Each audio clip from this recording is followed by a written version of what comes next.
Alright guys, State College WX here, and today is Monday, August 2nd, 2021 at 10:29 a.m.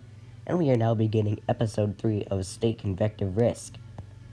Our first request comes from Carolina Elevators and EAS, who wants me to do a high risk for, we'll go through it together now. So, he wants me to do it for both Carolinas. Why is this so small? So he wants me to do it for both Carolinas, Virginia, Maryland, Delaware, my state, New Jersey, New York, Connecticut, Rhode Island, Vermont, Massachusetts, and Maine. And that's basically our high risk. Thank you for the request, Carolina Elevators and EAS.